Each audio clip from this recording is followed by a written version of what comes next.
trying to find his name, so just give me a second here. It's pretty bad that I'm not being able to find it, but anyway, he nails the free kick, and it's a 1-0 win for Jamaica over Mexico, by the way, who many consider were the favorites for this to get here. And Mexico is also bringing their B squad as well. You can catch the game tomorrow night. It's going to start at 9:30 Eastern, 6:30 Pacific on FS1. It should be a pretty good game, I think. The favorite, I think, is obviously the United States, being on their home tournament, home soil. It should be a good challenge for them. But Jamaica, they play outstanding defense. They've only allowed 2 goals in this entire tournament, and one of them was to El Salvador. So yay to us. But I think it should be a good match. Overall, who do I think is going to come out on top? I do think the U.S. I don't think it's going to be a crazy game. I do think it's going to be a 1-0 scoreline either way. Whoever comes out on top, they're going to have to play very well. For the U.S., it's just a matter of, will Dempsey break the record for the United States goals all time, which he currently is tied with Landon Donovan, as you saw with his pretty phenomenal free kick over the weekend against Costa Rica, which put him tied with the great Donovan. So with that in mind, also, we'll talk about El Salvador for a second. Speaking of which, because Tommy did bring it up. So El Salvador played the United States in the quarterfinals of this tournament. And let's be honest, they didn't play as well for what they did. Overall, it was a pretty good match. But again, the U.S. was better talent. The U.S. has better players.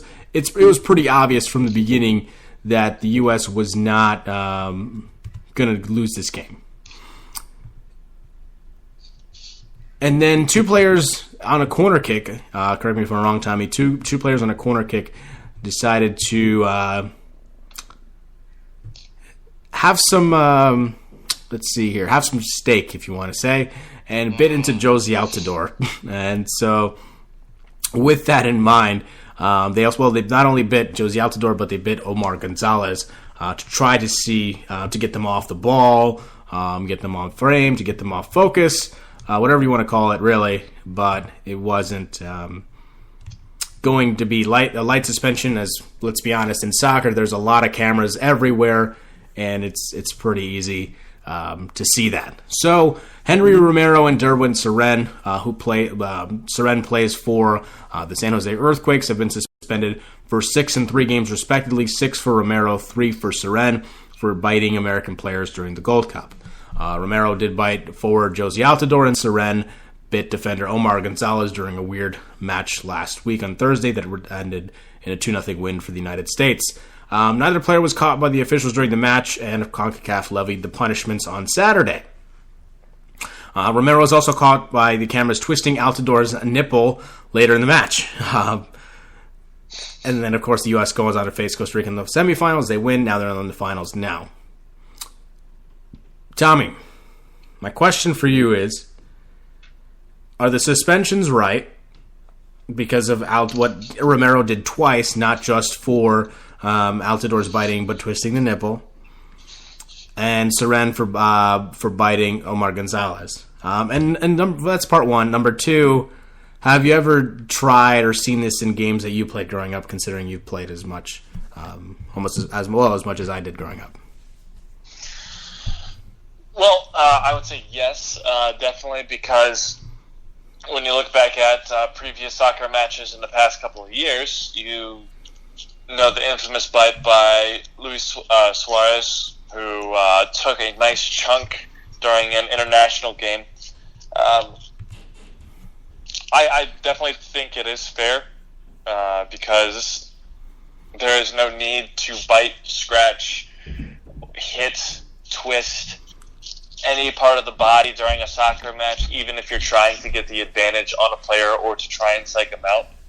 In football, in American football, I know that linemen, wide receivers, and pretty much any player except the quarterback and kicker tries to get the bigger advantage by, if they're in like a dog pile, they'll try and poke your eye, grab your butt, try and do some freaky stuff to get you off your game.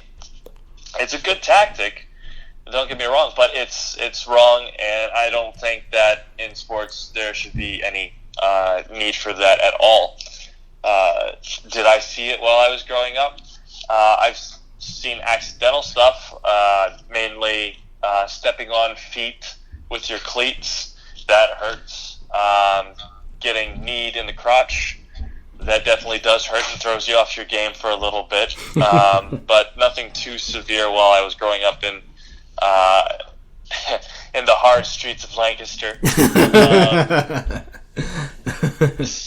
It's as I said, it's a tactic that can be used, but when you're on an international level and you're showing, if you're showing your country off to the world, it'll pretty much go down as, okay, these guys need something to chew on because they're biters, or they have some kind of weird fetish. I guess that's why they're tweaking a nipple on the air. So, show that you're actually classy at an elite level. Don't be like a baby.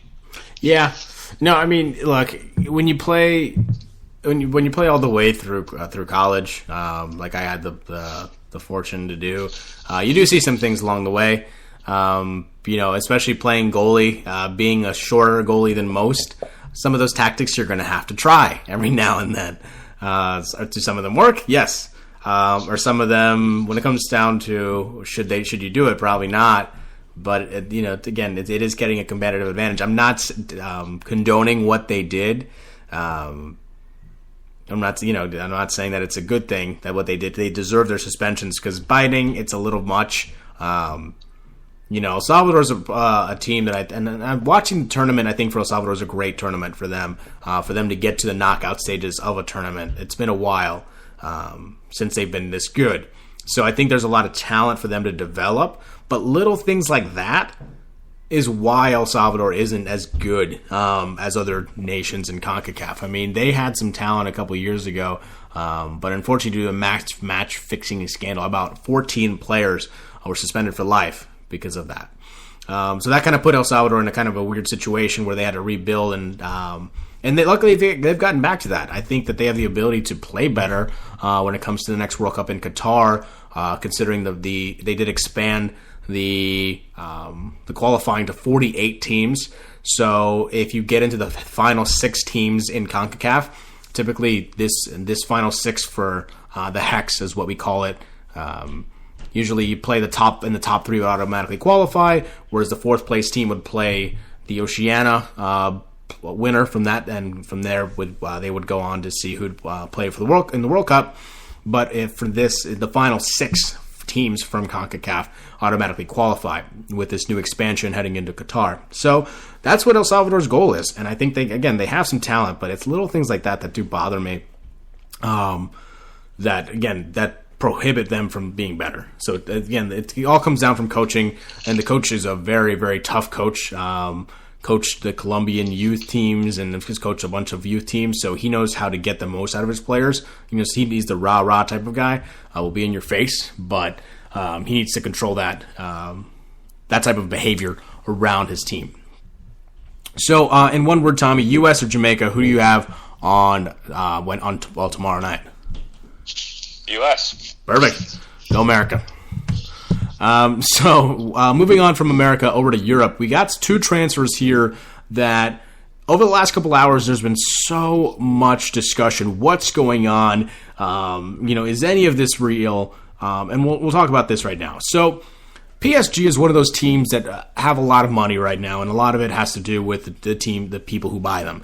All these billionaires that buy teams and say, you know what, let's try to invest in the team and try to win some titles. With that, you're going to have to buy good players. And PSG is a pretty good team. They got to the quarterfinals of the Champions League a couple seasons ago. They're always a good team that's always at least in the final 8. They crushed, a couple seasons ago, they crushed Ligue 1, which is the French top division. Won their league in February, which is unheard of, considering the season doesn't end until March, or until May. So that's 3 months of just, they already clinched the the title. It's pretty insane to think about that. But for PSG, they're luring one of the better players in the world in Neymar, one of the stars for Barcelona, and it seems as of right now, over the last couple hours,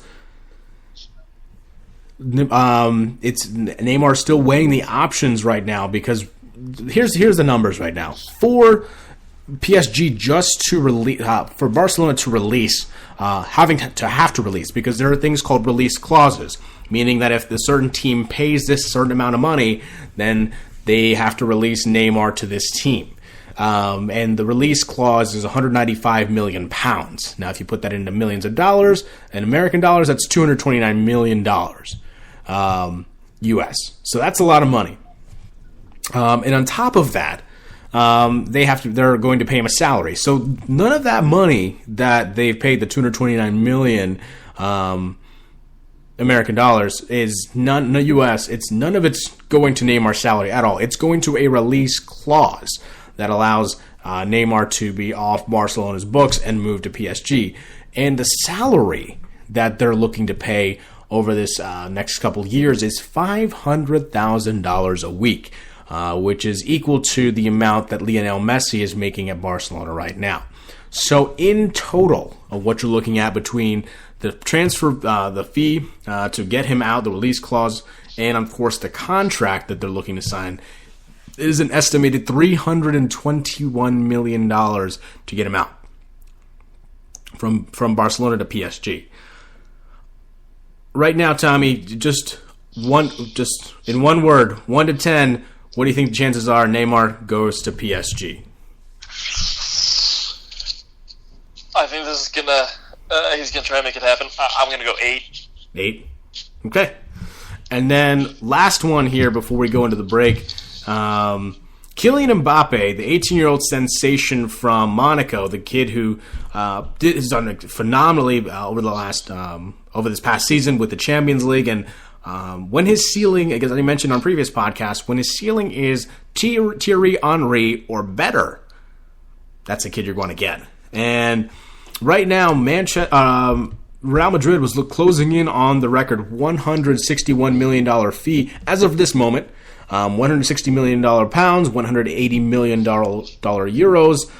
Convert that to American dollars, I'm not sure at the moment.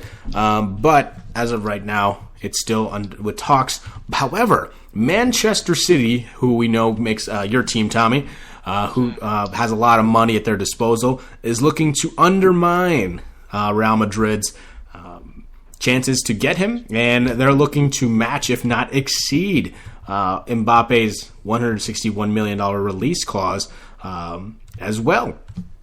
So, if that's the case, Tommy, one word or 2 words: Manchester City or Real Madrid? Who's more likely to get Kylian Mbappe? Man City. Of course. Of course, that makes sense. But again, it's a crazy bidding war right now. I mean, Neymar, he's still young. He's 21, 22 years old. Mbappe just turned 18.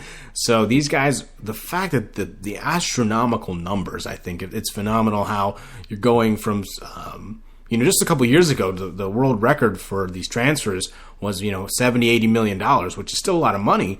And then they're jumping up to these astronomical numbers of $161 million release clauses, $229 for Neymar. Tommy, this money that these people are injecting into soccer, it's great overall, but where does it end? That's a good question. It seems like sports nowadays, they're getting bigger and bigger. More dollars are coming in, and I feel like people are starting to get taxed a lot more, and you're starting to see that also with Cristiano Ronaldo. You saw that with tax evasion that's happening for any player out there, really. They want to keep their money. Sometimes money is the root of all evil, and you just got to realize that, and hopefully the players do, and will be conscious about that. Is money a bad thing? No, I would. No, it's not. I'll ask you that. Is money a bad thing? Absolutely not. It really isn't. It's just these astronomical deals again.